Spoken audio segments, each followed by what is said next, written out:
ကျမရဲ့ရန်သူတော်ကြီးကကျမကိုမိမောစေတဲ့ဆေးခတ်လိုက်တယ်ပြီးတော့သူ့အဝတ်စားတွေကိုသူကိုယ်တိုင်ဆွဲဖြဲသူ့ခန္ဓာကိုယ်ပေါ်မှာအနီကွက်တွေဖြစ်အောင်သူကိုယ်တိုင်စိတ်ဆွဲပြီးကျမဘေးမှာလာအိတ်နေတာပြီးတော့ဘာပြောလဲဆိုတော့မင်းငါကိုဖျက်ဆီးလိုက်ပြီးတဲ့ကျမကလည်းကိုယ့်ရဲ့လေတိုက်ရင်တောင်လဲတော့မဲ့ခန္ဓာကိုယ်လေးကိုပြန်ကြည့်ပြီးတော့သူ့ရဲ့တောင်တင်းတဲ့ဗိုက်သားရှစ်တုံးကြီးကိုမော့ကြည့်ပြီးဟေ့လူခမယူနေတာလားလို့ပဲမေးလိုက်ချင်တော့တယ်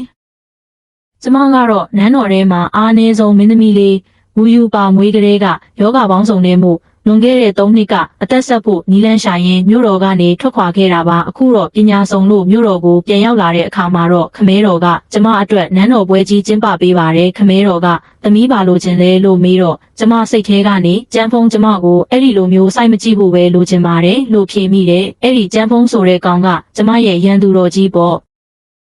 3နှစ်အတွင်းမှာဒီကောင်ကနန်းတော်ဆောင်တက်ရဲ့စစ်သူကြီးငယ်လေးဖြစ်နေပြီးပွဲစကလေးကသူ့ရဲ့မျက်လုံးတွေကကျမစီမှာပဲမနာလိုစိတ်တွေရန်ဆက်ခြင်းတဲ့စိတ်တွေနဲ့စိုက်ကြည့်နေတာမြင်ရတာနဲ့တင်လက်သီးနဲ့ထိုးကျင်စရာကြီးပွဲထဲမှာတယောက်ကမင်းသမီးလေးပြန်လာပြီဆိုတော့ကျန်းစစ်သူကြီးနဲ့လက်ထပ်ပွဲကနီးပြီပေါ့လို့ပြောလိုက်တဲ့အခါကျမကအေးအေးဆေးဆေးပဲအခုလောလောဆယ်လက်ထပ်ဖို့စိတ်မကူးသေးပါဘူးလို့ညင်းလိုက်ပါတယ်အဲ့ဒီမှာတင်ကျန်းဖုံးရဲ့မျက်လုံးတွေကပိုပြီးတော့ကိုတောက်လောင်လာတာ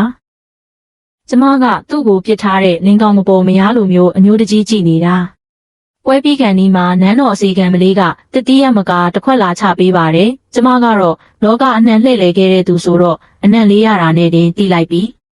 ဒီရမကထဲမှာဆေးပါနေပြီဆိုတာပဲဒါပေမဲ့ကျမရဲ့ဆရာကြီးကကျမကိုအစိတ်တန်ခံနိုင်ရည်တွေအပြည့်ပေးထားတာမို့ဘသူကငါ့ကိုလှုပ်ကြံချင်တာလဲကြည်ရသေးတာပေါ့ဆိုပြီးအကုန်မော့တောက်လိုက်ပါတယ်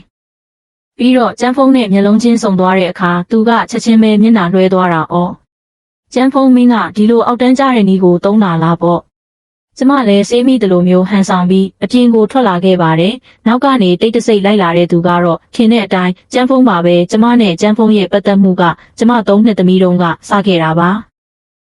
အဲ့ဒီတုန်းကကျမတေးလူနီးပါးဖျားတဲ့အချိန်မှာနန်းတွင်းပေတင်ဆရာကမင်းသမီးရဲ့ကံကြမ္မာကအရန်နုနယ်လုံးလို့ကံကြမ္မာအရန်မာတဲ့သူတယောက်နဲ့တွဲထားရမယ်လို့ပြောခဲ့ပါတယ်။အဲ့ဒီမှာကံကြမ္မာအမှားဆုံးဖြစ်တဲ့လေးနှစ်သားကျန်းဖုံးလေးဟာကျမအတွက်ကံကားကွယ်အဖြစ်နန်းတော်ထဲကိုအပို့ခံခဲ့ရတာပေါ့။ငယ်ငယ်တုန်းကကျမနေမကောင်းဖြစ်တိုင်းသူကမုံတွေခိုးကြွေးတာကျမကိုဂယုစိုက်တာတွေလုပ်ခဲ့ပါတယ်။သူကကျမထက်တစ်နှစ်ပဲကြီးပေမဲ့အကိုကြီးလိုဟန်ဆောင်တတ်တာ။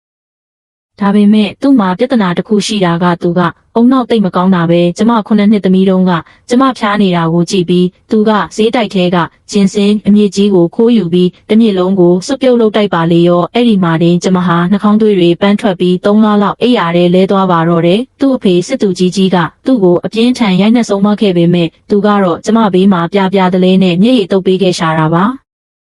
အခုလက်ရှိအချိန်ကိုပြန်ရောက်လာတဲ့အခါကျန်းဖုံးကကျမရှိတဲ့အခန်းထဲကိုရောက်လာပါတယ်ကျမကတော့စိတ်မိနေတယ်လို့မျိုးမျက်လုံးမိပြီးလဲနေတာပေါ့သူဘာလို့မလဲဆိုတာသိကျင်လို့လေအဲ့ဒီမှာပဲအဝတ်စားတွေဆွဲဖြဲတန်တွေပြီးတော့သူ့ရဲ့နာကျင်လို့ညီးတန်တွေကိုကြားလိုက်ရပါတယ်သူဘာတွေလုပ်နေတာလဲဆိုတာသိကျင်လို့မျက်လုံးဖွင့်ကြည့်လိုက်တဲ့အချိန်မှာတော့ကျမမှမြင်တက်သွားရပါတော့တယ်ဗျာကျန်းဖုံးကကျမဘေးမှာလှဲနေပြီးသူ့ရဲ့အဖိုးတန်အဝတ်စားတွေကိုဆွဲဖြဲထားတယ်လို့သူ့ရင်ဘက်ကြီးမှာလည်းအနီကွက်တွေအများကြီးပဲသူကကျမကိုကြည့်ပြီးမင်းငါကိုဖျက်ဆီးလိုက်ပြီးအဲ့လေကျမလည်းခမားတကယ်ယူနေတာလားလို့မေးလိုက်ရုံရှိသေးတယ်အပြင်ကနေအစီကံတွေရဲ့အတန်ကြားတာနဲ့သူကကျမခါကိုဖတ်ပြီးတင်းပေါက်ကနေအသာလေးခုန်ထွက်ပြေးပါတော့တယ်စစ်သူကြီးငယ်လေးဖြစ်နေပြီဖြစ်တဲ့ကျန်းဖုံးကတော့မျက်နှာကြီးရဲတွန့်နေပြီးမင်းစိတ်မမိဘူးလားလို့မေးလာတာပေါ့